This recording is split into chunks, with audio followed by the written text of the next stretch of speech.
pa rin ng sunog sa 10 City sa Tacloban City. Makakapanayam natin si GMA News stringer Jeff Manibay. Magandang tanghali, Jeff. Si Rafi Tima ito at live ka sa Balitang Hali. Magandang tanghali rin sa ito, Rafi at Marie. For the record, ilan yung opisyal na bilang ng namatay at tama ba na iisang pamilya? Yung biktima, nakahiwalay ba yung tent na nasunog?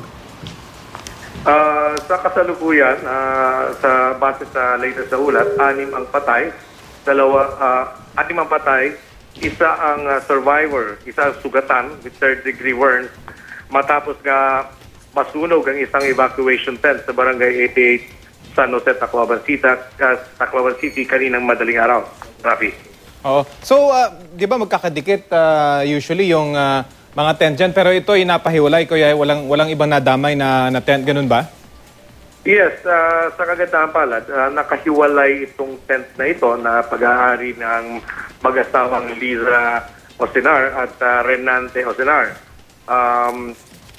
Nakahiwalay ito, kaya lang wala po itong wala silang solar lamp, Rafi, kaya ang ginagamit po ng mga ito ay lamparilya at ayon sa mga saksi, ito daw ang pinagmulan ng sunog kung saan unang namatay ang 3 nitong anak na sila Catherine Osinar, 12 years old, Justin Osinar, 9 years old, at Jovelyn Osinar, 3 years old. Ito yung mga bodies na napakagabi. So Jeff, ang nangyari ba, natutulog yung mag-anak at bukas yung kanilang lampara nung mangyari yung sunog? Ganito ba yung pinatutunguhan ng investigasyon? Yes, ayon sa paunang investigasyon, Rafi, nangyari ang sunog bandang alas 12:40 kaninang madaling araw. At doon nga ito nangyari sa tent na nakahiwalay doon sa hilera ng tent dito sa Costa Brava, Barangay 88 San Jose, Tacloban. Kaya ang nangyari umano ayon sa mga saksi, bigla na lang itong nagliyab. Hindi nila ito napansin dahil madaling araw kasi ito nangyari. Jeff, kung hindi ako nagkakamali, hindi ba may bilin yung mga otoridad, lalo na dyan sa 10 City na magkakadikit, na huwag gumamit ng mga nasusunog na bagay sa loob mismo ng tent? Ganito ba yung impormasyon na nakakarating dyan sa mga evacuees na nakatira pa rin dyan sa mga lona na mga tents? Yes, totoo yan, Rafi. May mga alituntunin kasi ang pamalaan, kaya ng WD, IOM, may mga alituntunin ito na dapat sundin dun sa mga evacuation centers, lalong-lalo na itong mga tent city kung saan madaling magliyab itong mga tela na tent. Karaniwan, hindi sila pinapayagang magluto malapit doon at hindi sila pinapayagang gumamit ng lampara, gawa nga ng highly flammable itong mga tent na ginagamit. Subalit, hindi naman ito na nasusunod all the time.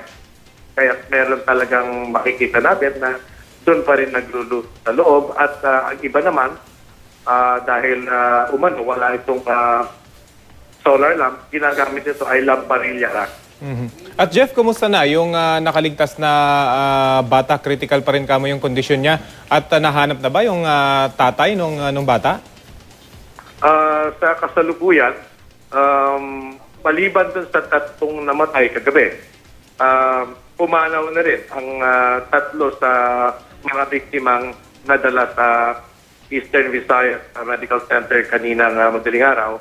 At ang pumanaw kanina ay sila Jasmine Osinar, 5 years old, si Jacqueline, na 3 buwan pa lang, 3 months old, at kasama na rin ang kanilang ina na si Liza Osinar.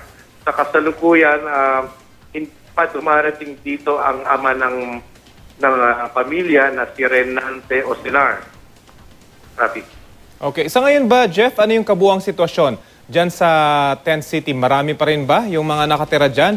At kumusta yung lagay ng kanilang mga tinitirhang mga tents? Dito sa Barangay 88 San Jose, marami pa talagang naiwan na nasa tent dahil ito ang may pinakamalaking pinsalang tinamok noong kasagsagan ng Bagyong Yolanda. They have over 1,580 families na nawalan ng pamamahay. total po ang lugar na ito. Walang naiwan ng isang bahay. Kaya't marami pa naiwan dahil mga 500 pa lang yung punk houses na nagagawa ng pamahalaan dito sa siyudad ng Tacloban. Kaya nandun pa rin sila sa lugar kung saan nakatayo pa rin yung mga tents, doon pa rin sila nakatira. Okay, maraming salamat. GMA News Stringer Jeff Manibay.